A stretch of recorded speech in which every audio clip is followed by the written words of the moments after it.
Hi friend, आज हम मुकम्मल शिफ्ट होने वाले हैं प्रैक्टिकल पर। तो एक बार फिर वो ज़रूरी क्लास जो बहुत ज़्यादा ज़रूरी है, मैं आप लोगों को दोबारा रिवीजन करवा रहा हूँ ताकि आप लोगों के ज़हन में परमानेंटली बैठ जाएं। तो सबसे पहले हमने पढ़ा था introduction to chipset Qualcomm SPD Exynos MTK. यानी ये क्या होता है, मोबाइलों के अंदर आपको किस तरह सीपीयू देखने को मिल सकते हैं, जिस तरह कॉलकॉम एसपीडी एक्सेनोस एमटीके। यानी सबसे पहले आप लोगों ने ये समझना है कि आपके पास जो मोबाइल आया है उनके अंदर कौन सा सीपीयू, कौन सा चिपेस्ट यूज हुआ है। समझ रहे हो? तो मैं उम्मीद करता हूं कि ये वाली जो मॉड्यूल है वो आप लोगों ने सही तरीके से समझा होगा। अगर कोई स्टूडेंट्स इससे रह गया है तो बराए मेहरबानी सबसे पहले इसको सही तरीके से एक्सप्लेन करवाओ। अगर कोई डाउट हो तो मेरे साथ शेयर करवाओ। इसके बाद हमने understanding mobile modes, EDL modes, fast boot, recovery, meta, etc. मुझे उम्मीद है कि आप लोगों को याद होगी। और अगर किसी ने इसको सही तरीके से नहीं पढ़ा है तो बराए मेहरबानी कापी लेकर, एक कापी लेकर 100 रुपए की ही मिलती है, और एक पेन ले लो। तो आपने नोट्स बनानी है। समझ रहे हो आप? इसके बाद टूल और waves, Pandora, CM2, UMT, DFT pro, ये तो हम हर वक्त जो है ना प्रैक्टिकल यूज करेंगे, लेकिन थियोरेटिकली भी मैंने आप लोगों को समझाया था, पूरा क्लास मैंने लिया था इसके बारे में। तो इसके बाद एंड्रॉइड सिक्योरिटी लेवल्स एक्सप्लेनेड। यानी एंड्रॉइड सिक्योरिटी लेवल्स क्या होता है। सबसे पहले जो है ना हमने समझा था कि एंड्रॉइड कब लॉन्च हुआ था और एंड्रॉइड क्या है, एंड्रॉइड होता क्या है। इसके बाद सिक्योरिटी लेवल्स भी हमने बहुत डीप जो है ना एक्सप्लेन किया था। इसके बाद आप देख सकते हैं types of mobile locks and how they work. यानी मोबाइल्स के अंदर कितनी किस्म के लॉक्स होते हैं, कौन से लॉक्स का क्या काम है और वो किस तरह काम करता है। इसके बाद IMEI deep knowledge, structure, use and repair. IMEI के बारे में मैंने आप लोगों को बहुत डीप नॉलेज दी है, तो वो भी जो है ना आप देख सकते हैं। अगर किसी स्टूडेंट्स ने नहीं देखा है तो सबसे पहले जो है ना ये क्लासें जो है ना बहुत जरूरी है, इसको डीपली एक्सप्लेन करवाओ। CPU and flash file compatibility. यानी सीपीयू, यानी आपके पास एक मोबाइल आया, उसके अंदर फॉर एग्जांपल मैं दे रहा हूं एमटीके सीपीयू है, तो आपने इसके साथ फ्लैश फाइल किस तरह मैच करना है। समझ रहे हो? इस पर मैंने पूरा क्लास ले लिया था और तकरीबन कुछ कम 1 घंटे के क्लास है ये सब जो हमने एक्सप्लेन किए हैं, तकरीबन एक घंटे के एक क्लास है। इसके बाद मोबाइल मॉडल आइडेंटिफिकेशन टेक्निक्स। यानी आपके पास जो भी मोबाइल आता है तो आपने इसकी मॉडल किस तरह फाइंड करवानी है और मॉडल के हिसाब से आपने किस तरह इसके अंदर मतलूबा सीपीयू को पहचानना है। जब आपको इसकी स्पेसिफिकेशन के बारे में मालूमात हो जाए, इंफॉर्मेशन हो जाए, तो आपको सॉफ्टवेयर बहुत इजी लगेगी। अच्छा, तो ये था थोड़ा सा, मैंने कहा कि इसको पीछे वाली जो लेसन है वो थोड़ा रिवीजन करवाऊं। आप लोगों के जो पैसे हैं मैं कह रहा हूँ कि वो अपनी जगह पर लगे, और मेरे वजह से कोई बंदा बिजनेस स्टार्ट करे और सही तरीके से स्टार्ट करे तो मुझे बहुत खुशी मिलेगी। और दूसरी बात यह है कि इसी वजह से मैं बहुत ज्यादा डीप जाता हूं और इधर कोशिश भी करता हूं कि जो न्यू स्टूडेंट्स होते हैं उनको अगर हम कोड के बेस पे समझाएं तो बहुत कॉम्प्लिकेटेड बन जाएगा ये कोर्स। इधर हम डीप कोशिश भी करते हैं और इजी होने की कोशिश भी करते हैं कि क्लास के अंदर सबसे डीप नॉलेज हो और इजी भी हो। समझ रहे हो आप? मेरा मतलब ये है कि इस कोर्स को लेने के बाद जो स्टूडेंट्स इसको सही तरीके से एक्सप्लेन करवाएं, सही तरीके से रीड करें, याद करें और इसके ऊपर काम करें, तो वो स्टूडेंट्स हमें दुआएं दें कि सर जी पैसे तो हर बंदा लेता है, तो आपने जो पैसे लिए हैं अल्हम्दुलिल्लाह मैंने पैसे रिकवर भी किए हैं और अल्हम्दुलिल्लाह मैं और स्टूडेंट्स को पढ़ाता हूँ। तो मेरा मकसद यही है। समझ रहे हो आप? तो हम अभी जाते हैं स्क्रीन पर और सबसे पहले से हम स्टार्ट करते हैं कि हमने कहाँ से स्टार्ट करना है। मतलब हमने न्यू विंडो की है और हम एक एक चीज को इंस्टॉल करेंगे और आप लोगों को गाइड करते हैं। तो लेट्स गो प्रैक्टिकल। अच्छा, तो आप देख सकते हैं बिल्कुल फ्रेश विंडो मैंने इंस्टॉल किया है और आप लोगों ने देखना है कि सबसे पहला काम मैं कहाँ से स्टार्ट करता हूँ। ठीक है? तो आप लोगों ने भी इस तरह स्टेप बाय स्टेप जो है ना आप लोगों ने देखनी है। तो सबसे पहले जो है ना यहाँ पर हम जाते हैं, यहाँ पर एक एंटीवायरस होता है। क्या होता है? एंटीवायरस। वो हमने डिसेबल करवानी है। किस तरह डिसेबल करवानी है? हमने एंटीवायरस को ओपन किया और यहाँ पर हम जाते हैं और ये आप देख सकते हैं मैनेज सेटिंग, यहाँ पर हम गए और इसको हमने क्या कर दिया? बंद कर दिया। ये जब पीसी रिस्टार्ट होता है तो ऑटो ये फिर भी ऑन होता है, ठीक है। इसका सॉल्यूशन मैं आप लोगों को बताऊंगा, लेकिन सबसे पहले स्टेप आपने यहाँ से स्टार्ट करना है। बिल्कुल विंडो जो है ना फ्रेश है। और दूसरी बात ये है कि ये क्रोम मैंने इंस्टॉल किया है, आप देख सकते हैं क्रोम, ये गूगल क्रोम होता है, ये बहुत जरूरी होता है, ये आपने इंस्टॉल करवानी है। तो यहाँ पर हम देखते हैं कि हमने कौन सी विंडो को इंस्टॉल करनी है, विंडो 10 या 10 प्रो या लेटेस्ट 11 यानी 11। यानी आजकल जितनी भी सॉफ्टवेयर हम इंस्टॉल करते हैं तो उनका रिक्वायरमेंट होता है कि सिस्टम जो है ना अपडेट हो। तो यहाँ पर मैंने विंडो 10 इंस्टॉल किया है, आप देख सकते हैं विंडो 10, ये आप देख सकते हैं विंडो 10 प्रो। मैंने यहाँ पर विंडो 10 प्रो इंस्टॉल किया है और हमारा जो सिस्टम है वो इतना हाई नहीं है। 2015 से ये मैं यूज करता हूँ, शायद में भी इन फ्यूचर में मैं इसको चेंज करवाऊँ, लेकिन फिलहाल काम चलाता है। और आप लोग डिस्कटॉप भी ले सकते हैं, डिस्कटॉप तो सबसे बेहतर है। अगर आप लोगों के पास कोई सिस्टम है बिजली का, इलेक्ट्रिसिटी का कोई सिस्टम है तो आप डिस्कटॉप भी ले सकते हैं। मैं तो खुद लैपटॉप पे काम चलाता हूँ और जितने भी बड़े बड़े काम है इन्हीं लैपटॉप पे मैं करवाता हूँ। हमारे ख्याल में 17-18 हज़ार का लिया था। अब इस तरह सिस्टम अगर कोई इस जनरेशन में लेता है तो ये तो ओल्ड है, न्यू में आपको मिलेगा 40 तक आपको मिलेगा। तो बिट्स जो है ना वो हमने 64 इंस्टॉल किया है और आप लोगों ने भी 64 को इंस्टॉल करना है, क्योंकि 64 बिट्स जो है ना वो सबसे फास्ट सिस्टम होता है। अगर आपके पीसी में 32 बिट्स जो है ना सपोर्ट है तो वो ओल्ड मॉडल है, उसको कभी भी जो है ना यूज ना किया करो, बहुत स्लो होगा आपका सिस्टम।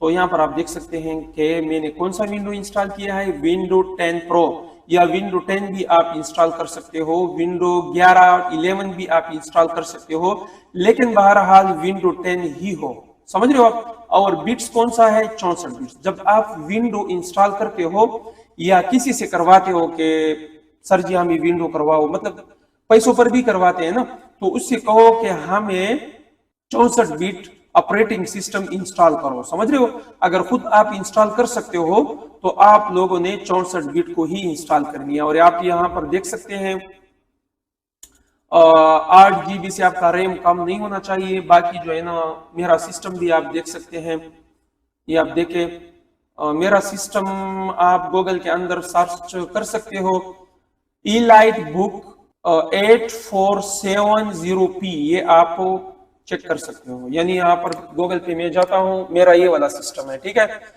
बहुत बड़ा सवाल ये भी है कि सर जी हम कौन सा सिस्टम ले लें। ये सबसे ओल्ड है और काम भी करता है, मतलब इससे जितना भी आप पैसा ज्यादा लगाते हो तो मतलब आपको अच्छा रिजल्ट मिलेगा। आप डेस्कटॉप भी जो है ना यूज कर सकते हो। तो यहाँ पर हम देखें मेरा मॉडल है 8470p, ये वाला सिस्टम मैं यूज करता हूँ, ये आप देख सकते हैं। मैं इसको चेंज करवाऊं, लेकिन फिलहाल काम करता है। 2016-17 से मेरे ख्याल से ये इसको मैं यूज करता हूँ। मेरे पास और भी सिस्टम है लेकिन ये मतलब अच्छा काम करता है, इतना महंगा भी नहीं है, समझ रहे हो। तो इसके अंदर हमने SSD 256 MB यहाँ पर इंस्टॉल किया है, समझ रहे हो आप। ये तो हो गया ऑपरेटिंग सिस्टम, मतलब जो हमारा सिस्टम है उससे अपग्रेड सिस्टम भी आप ले सकते हैं। पीसी तो सबसे बेस्ट है, लेकिन पीसी जो है ना उसका जो कंजप्शन है वो ज्यादा होता है, क्योंकि आजकल इलेक्ट्रिसिटी का बहुत ज्यादा बहरान है। लैपटॉप ये होता है कि आप इजी जो है ना मतलब आप फोल्ड भी कर सकते हो, घर भी लेके जा सकते हो। लेकिन अगर हम जो है ना इसको कंपेयर करें डेस्कटॉप के साथ तो डेस्कटॉप ही अच्छा होगा, समझ रहे हो आप।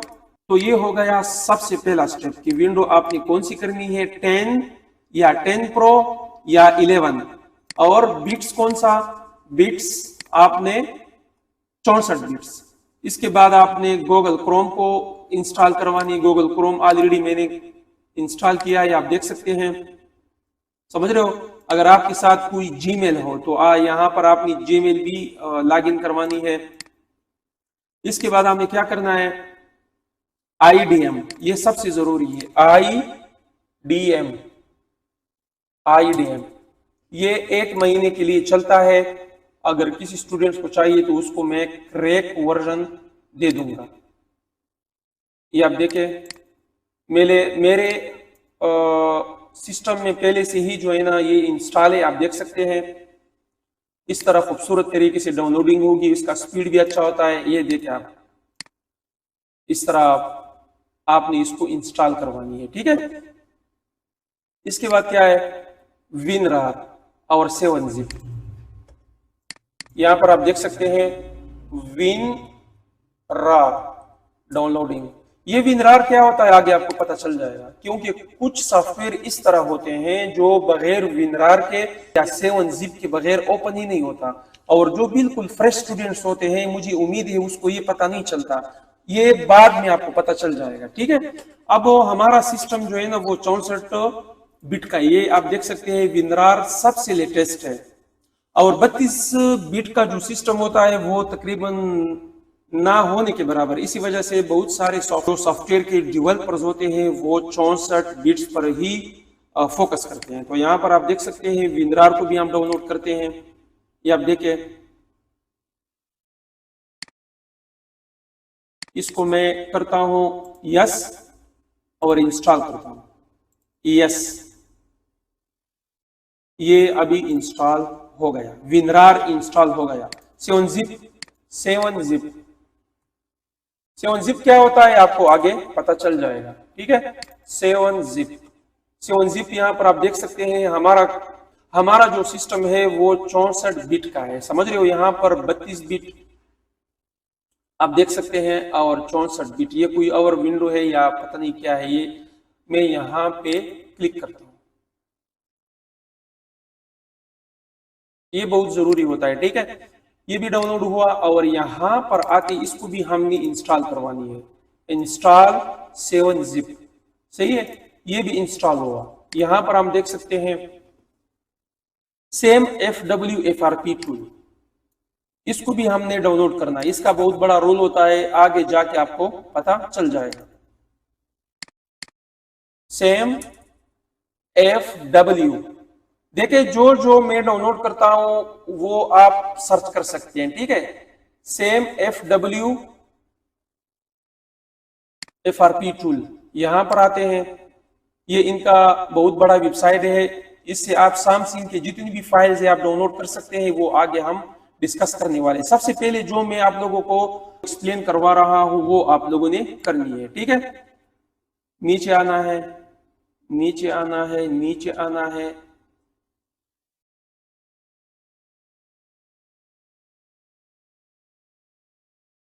नीचे आना है, स्क्रॉल डाउन,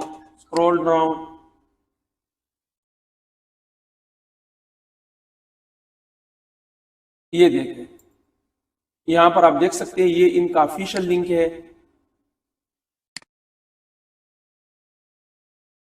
ये भी डाउनलोड हो रहा है। अच्छा, आप लोगों का अगर IDM इंस्टॉल नहीं है तो आप लोगों का यहां पर डाउनलोडिंग मिलेगी, ठीक है, ये आप देख सकते हैं यहां पर। तो IDM बहुत जरूरी है, इसको इंस्टॉल करो। ये देखे, ये हो गया, इसको हम करते हैं डिलीट ऑल, ये आप देख सकते हैं। डबल क्लिक करते हैं, ऑलवेज पे क्लिक करते हैं, और इसको हम करते हैं इंस्टॉल।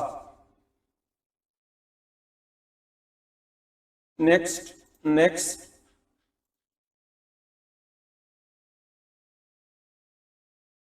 ये आपको आगे पता चल जाएगा, ठीक है। लेकिन जो मैं इंस्टॉल कर रहा हूं आप लोगों ने भी इस तरह इंस्टॉल करवानी है, समझ रहे हो आप। अच्छा, इसके बाद ड्राइवर फॉर मोबाइल फोन। ठीक है, देखो हमने कितनी मूड्स पढ़े थे, बहुत ज्यादा मूड्स हैं। ठीक है, एक एक के लिए एक एक ड्राइवर होता है, लेकिन मैंने आप लोगों को बताया था कि ड्राइवर जो है ना, मैं आप लोगों को इतना इजी करवाऊंगा, इतना इजी करवाऊंगा कि आप लोग कहेंगे कि वो दिस इज अमेजिंग। ठीक है, तो ड्राइवर, कुछ ड्राइवर इस तरह है कि मतलब हम मैनुअल इंस्टॉल करेंगे, यानी एक एक ड्राइवर को इंस्टॉल करेंगे, और जो बहुत ज्यादा ड्राइवर होते हैं, मतलब जो हमने एक एक को इंस्टॉल करवानी है, वो मेरे पास एक टेक्निक है, उनके जरिए जो है ना, बहुत उनके जरिए जितनी भी ड्राइवर है वो इंस्टॉल हो जाएंगे। ठीक है, तो आपने करना क्या है, एक टूल है, क्या है,